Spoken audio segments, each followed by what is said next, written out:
It says, "Count off 7 Sabbaths of years, 7 times 7 years, so that the 7 Sabbaths of the years amount to a period of 49 years.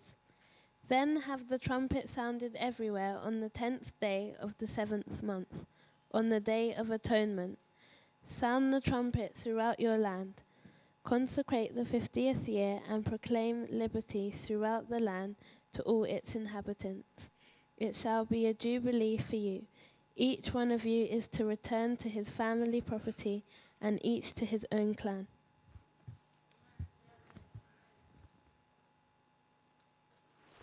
Okay, yeah. Good morning. Wow, this thing's loud. If you were born in the United Kingdom, that is England, Ireland, Scotland, or Wales, please stand.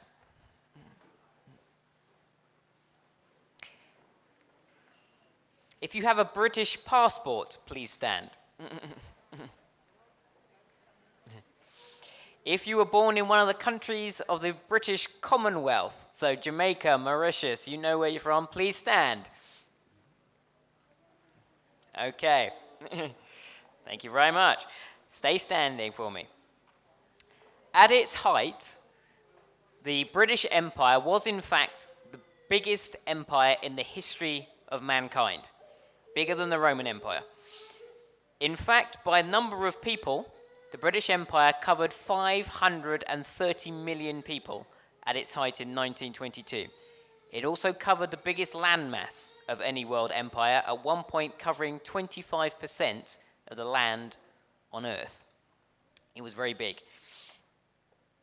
The biggest empire by percentage of the world population, incidentally, was the Persian Empire. That was 44% of the world, which was massive. Now, as you all know, it is the year of Jubilee.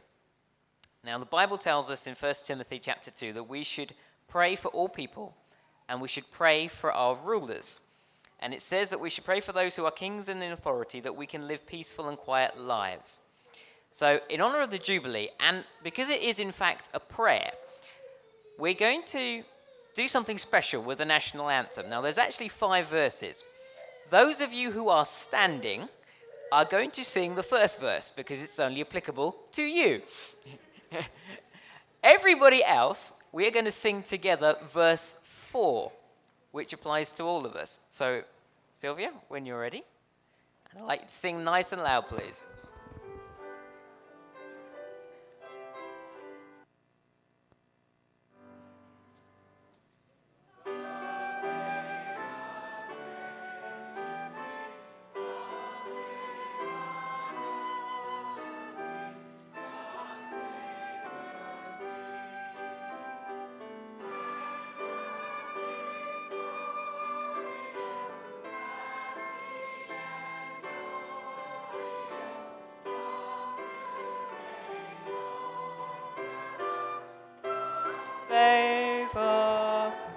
And now everybody, please.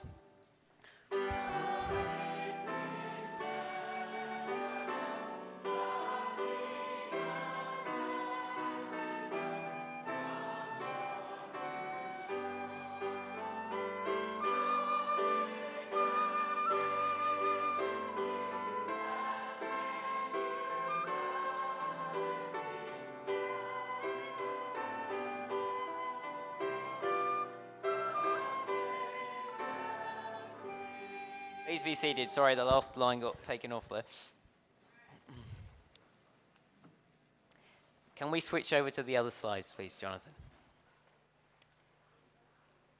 Thank you. And can we go to the next slide, please? This is my mum's house in Malta.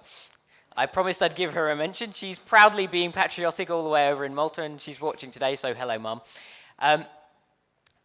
Empire is a strange thing, isn't it? Being a king or a queen is a very strange thing. As I say, the British Empire was the biggest in the history of mankind. So my sermon today is in 2 little parts. We're first going to look at what it takes to actually crown a king or queen in this country.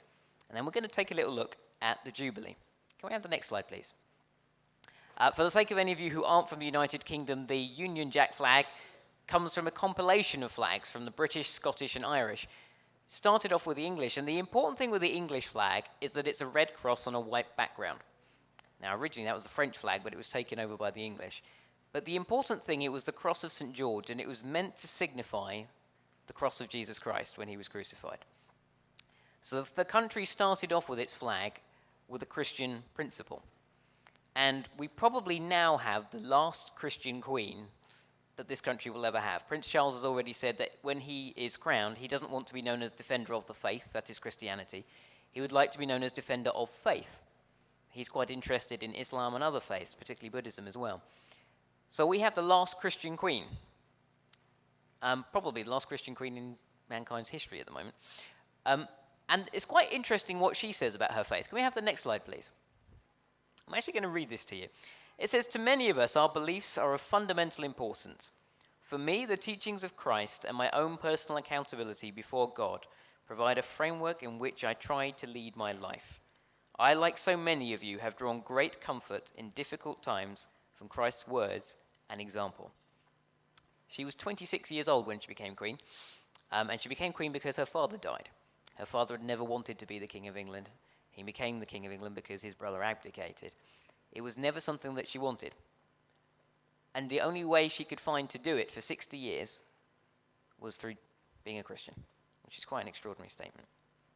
Can we have the next slide, please? So we're going to look very briefly at the coronation. And to do this, can we have the next slide, please? These are my mum's teddies in Malta, but this is just to remind me that I need some helpers. I need 4 children, please, to join me at the front. And the first 4 children to come up to the front, please, will be my helpers. And I should say there are presents available.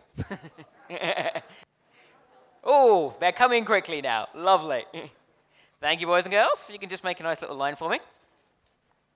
Now, what we're going to think about is what it takes to actually make someone a king or queen.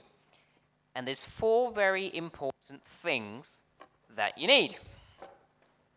What do you think they are, boys and girls? What do you think you need to make a king or a queen? What were some of you making at school this week? Yeah? Yes. So we are going to make you a king for today. So we're going to give you the crown. Now, the interesting thing about the crown, can we have the next slide, please, Jonathan? Is the Queen of England gets given a gold crown with the 4th largest diamond in the world and one of the biggest rubies in the world in it. The estimated value of the crown and the scepter and the orb that you're going to see are around £200 million. Massively expensive. So expensive that nobody could actually buy it. The diamonds were actually given as a present to the royal family. Or as my wife would say, they were stolen from the mines in South Africa.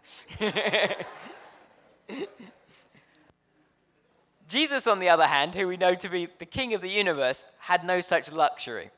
He had a crown of thorns. I'm not going to put a crown of thorns on you, don't worry. Can we have the next slide, please? And so this is what happened to him. And it says that the governor's soldiers took him out to their headquarters, called out the entire regiment. They stripped him. And when we say stripped him, that's not down to the little loincloth that you see in the movies. That's stark naked. They put a scarlet robe on him. They wove branches into a crown, put it on his head, and placed a reed stick in his right hand. And then they knelt before him in mockery. They beat him, and they called him the King of the Jews. Not the nicest way to crown a king. Can we have the next slide, please?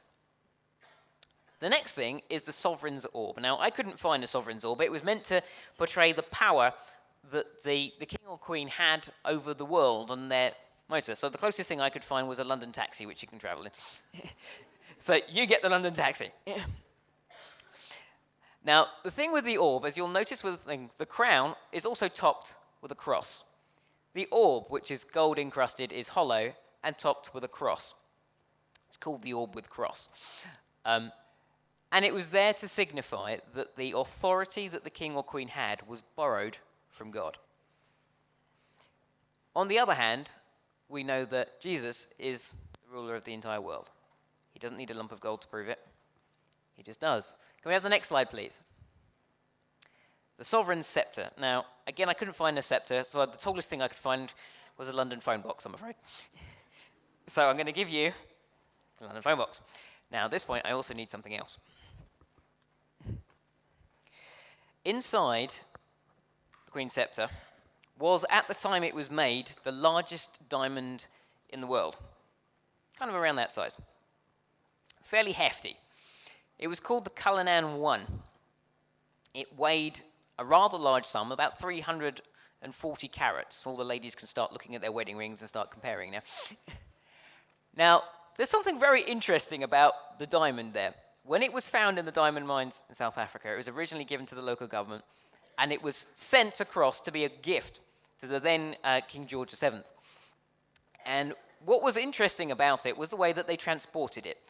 They had a steamboat which they loaded up with a diamond and lots of soldiers and lots of police officers to ship it across from South Africa to England. But what they actually decided was it was so dangerous to do that because the diamond was so expensive, not even the royal family could buy it, so they were just giving it to them as a gift for his 50th birthday. They decided they couldn't actually put it on the steamboat. The one they sent on the steamboat was a fake. They actually sent the largest diamond in the world, the most expensive rock in the world, to England. How do you think they did it? They put it in a brown box and sent it registered parcel post. That's how they sent the most expensive diamond in the world. It's quite extraordinary. And when you think about how Jesus was parceled, the most expensive person in the world, he came as a baby in a manger, and when they transported him naked, dragged through the streets. It's quite interesting. And can we have the next slide, please? Lovely. This I found, this is a t-shirt in America, it's quite clever. They were talking about the scepter being the symbol of power, and this one says, Jesus beat the devil with a big ugly stick, with a picture of the cross, which I thought was quite fun. Can we have the next slide, please? And the one after, please, Jonathan. Okay. The last thing that you needed in order to crown a king or queen was a Bible. And it's a big, heavy one. This is my family Bible from home. Do you think you can lift this, young man? Have a hold. Okay. And what they had to do was they had to place their hand on the Bible and make an oath that they would govern the people following the principles of God. On the other hand, we know Jesus was the living word. He didn't need the Bible. Now, because these guys have got balloons and I can't give you my Bible, I'm going to give you a Bible coloring book to keep. So you have that, and I'm going to take that back off you for a moment. So here we have, in summary quickly, of the coronation, a comparison between the way that we would crown a king or queen in England and the way that we would do it for Jesus, the way that we did do it for Jesus. Can you give my helpers a little round of applause, please? And I'm going to give you some little chocolates as a thank you. One for you. And one for you. And there's two. Some of them's got two. Chase after her, she's got your chocolates. Can we have the next slide, please, Jonathan? Okay, thank you very much. And can we have the next slide, please? Can you turn back in your Bibles with me, please, to the book of Leviticus? And we're just going to explore now the concept of the Jubilee. Now, we're going to skip around a little bit, so I'm not going to expect you to read all of it, but I'm going to read a few verses from chapter 25. It's really quite interesting. I'd recommend you have a little read when you get home. And we're going to start in verse 8.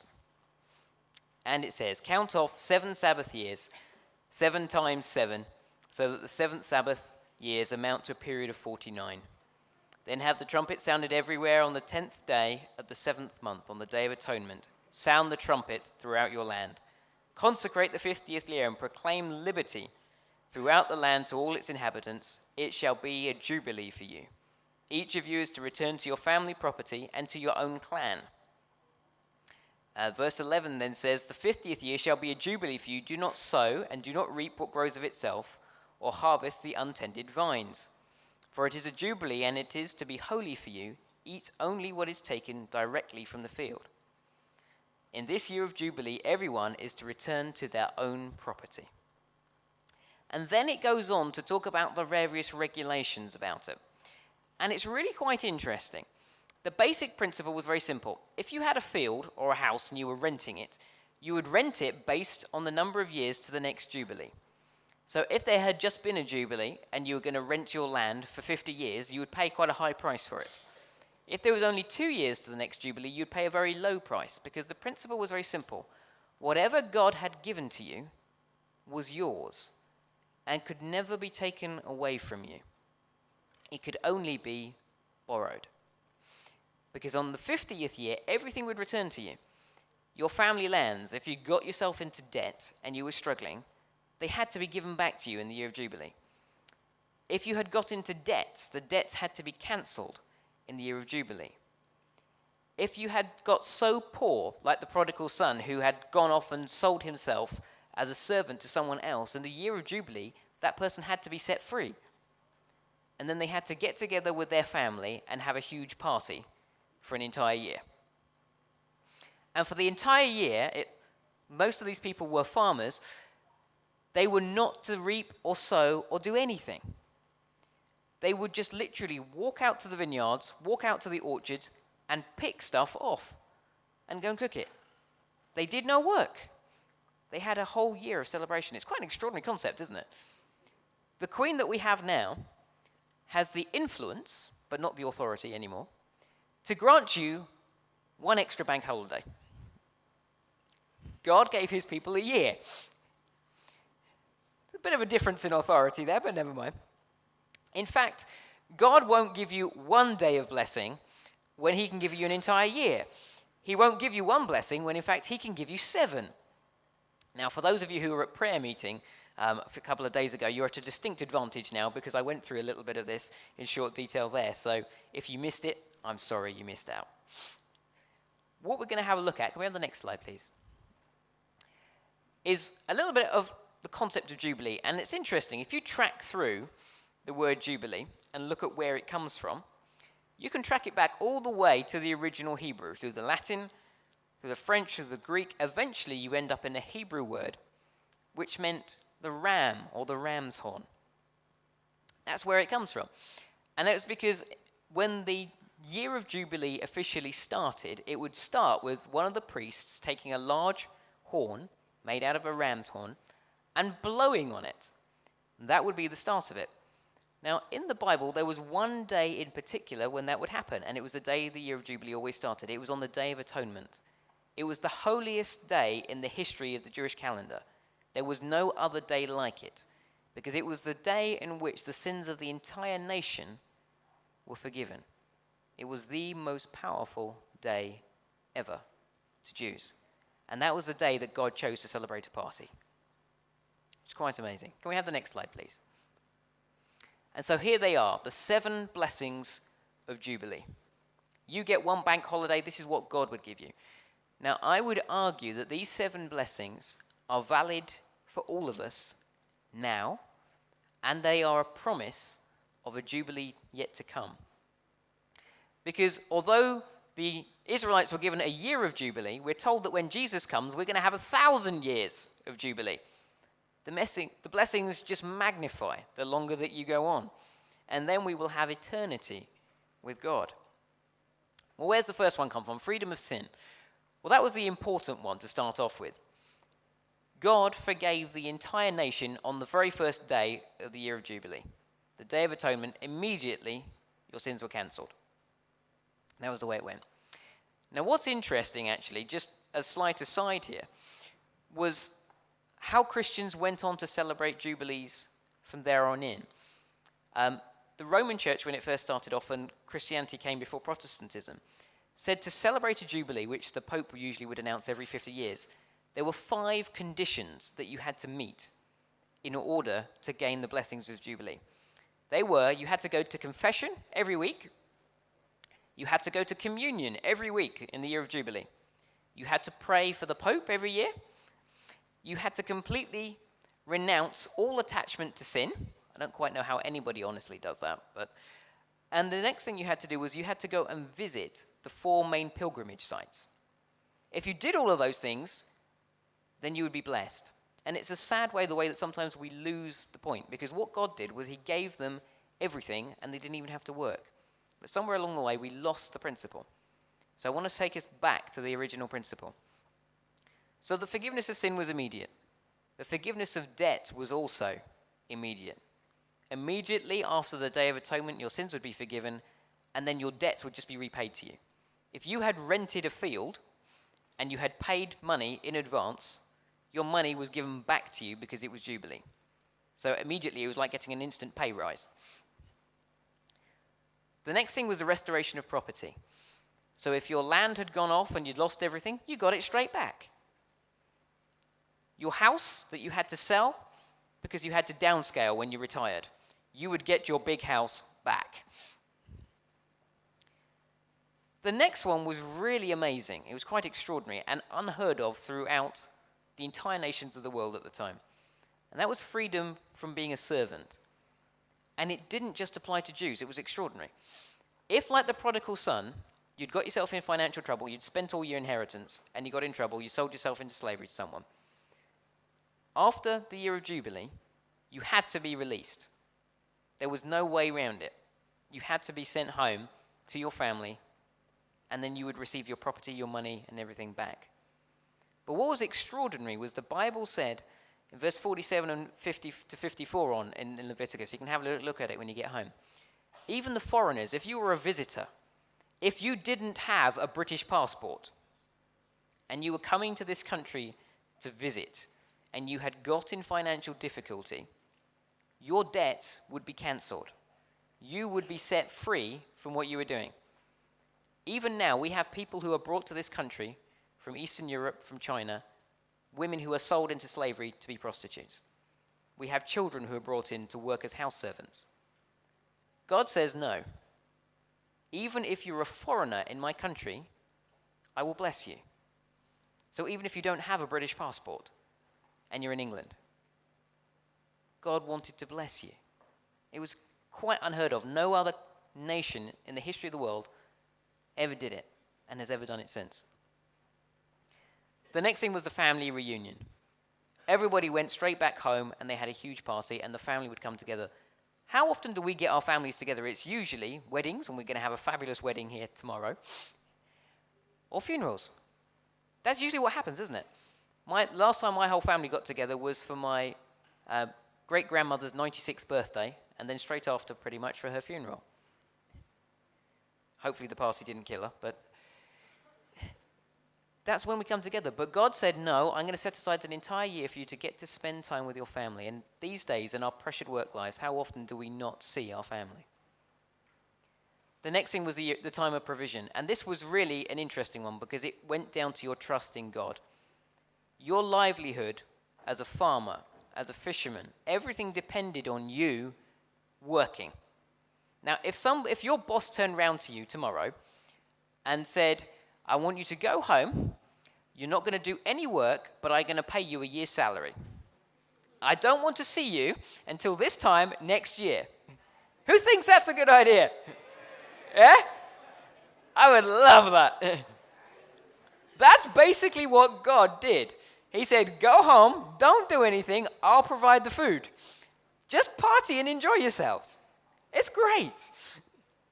And so obviously with that came the time of celebration. Who's not going to party after that? You've got your house back, you've got your money back, you've got your family back, you've got a whole year off, and your food's on your table. How can you not celebrate all that? And yet that's exactly what we are promised as well. But the one thing that was very special about the year of Jubilee was this. The average life expectancy in those days was about 50 or 60 years. Which meant that most people would only get to experience one Jubilee. If you were really lucky, you would get two, but you'd probably be very young when you had the first one, and it wouldn't mean very much to you. But what it meant was for every Jew and for every foreigner within the reach of God's realm, within the nation of Israel, there was a promise that there would be one opportunity in your life where you could be redeemed, no matter how much mess you'd got yourself into. There was a promise that you would be rescued, that you would be restored, and you'd be set free. And that's exactly what happens to us in our lives now. God says, at some point in your life, you're going to have one opportunity to be rescued, restored, and set free. That's what Jesus was all about. That's what him coming as the king was all about. That was the one chance for the whole world. And the question is, what are you going to do with it? Are you going to take it to heart and celebrate with it? Or are you not? Can we have the next slide, please? This was the symbol of the big Catholic celebration in the year 2000. There's two attitudes to Jubilee. You can either go down the line where there are requirements for you to do something. You can try and work your way into God's good books if you like. I try sometimes to work my way into my wife's good books. That's hard enough. Trying to work my way into God's good books is nigh on him. It's completely impossible. You can't do it. But people have tried. Can we have the next slide, please? Or this was the alternative way of looking at it. For those of you who remember, the Jubilee 2000 Coalition was basically a gathering of people who got together who recognized what the original Jubilee was about. And they said by the year 2000, we want to cancel all debt from the third world countries. We want to completely wipe it out. They didn't quite achieve it, but they took that Jubilee principle and said, we are granted freedom, let's give the forgiveness, the restoration to people. Do you live your life trying to gain things for you, trying to tick the sheets to impress God? Or are you actually recognizing that you are living in a time of Jubilee where you have got every blessing at your disposal and you're using that to restore people around you? Can we have the next slide, please? This is what the king did for you. What are you going to do for your king? Next slide, please. So there are the blessings. Now, you can see at the moment that I am wearing my Union Jack t-shirt. I'm being deliberately patriotic. But as proud as I am to wear this, there is one other piece of clothing that I own which I'm even prouder to wear. And it's this one. When I became a Christian, I was very embarrassed to be a Christian to start off with. I had a friend who, when it was around the year 2000, he walked around with a huge t-shirt saying, "Year 2000, it's Jesus' Jubilee." And I was embarrassed to walk behind him. I used to yes, I'm not with him, when we would walk down the university campus. A couple of years later, when I really understood the principles of what it was to be a Christian, I wound up designing this. This was the rugby sweatshirt that was worn by the Christian Union at the medical school that I attended. And I went from being embarrassed about being a Christian to designing it. And on the back, it contains the key Bible verses that we made in our statement about what it meant to be a Christian. And you won't be able to read it because it's too small from where you are, but there were big words in bold that were scattered through it, and it basically said a simple statement of what it meant to be a Christian. It simply said, to know Christ and to make him known.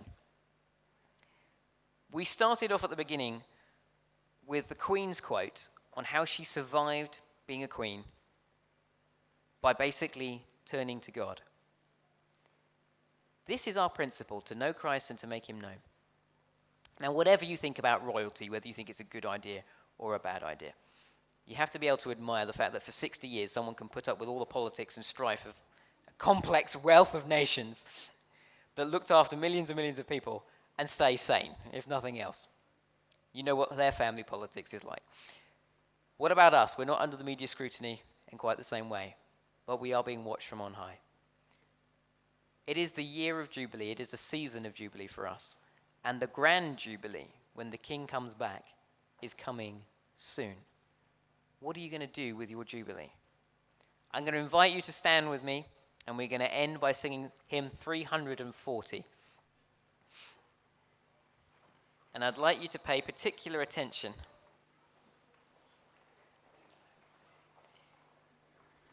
to the second verse.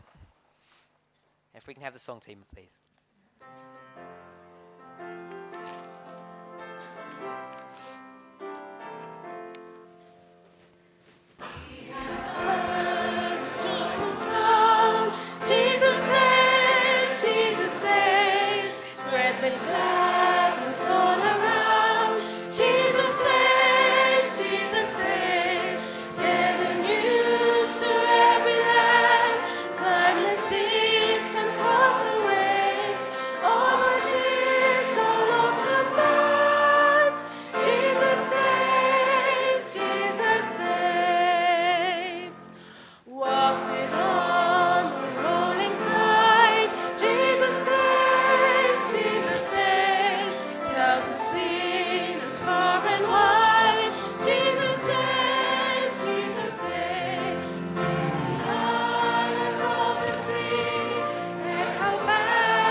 your heads with me. Our Father, our God, our Savior and our King, we thank you for the bank holiday season and the chance to have a bit more time with our family to enjoy a Queen's Jubilee. But we thank you that above any ruler of this land, we have a Father and a King in heaven who reigns supreme. We thank you for the promise of Jubilee that you give us now, in our time, that time of restoration, of rescue, that time of salvation. We thank you for the Jubilee that is yet to come when Jesus shall return. Help us to live in the light of that promise. Help us to have that joy and to share it with those that we meet, we pray, in his name. Amen. Please be seated.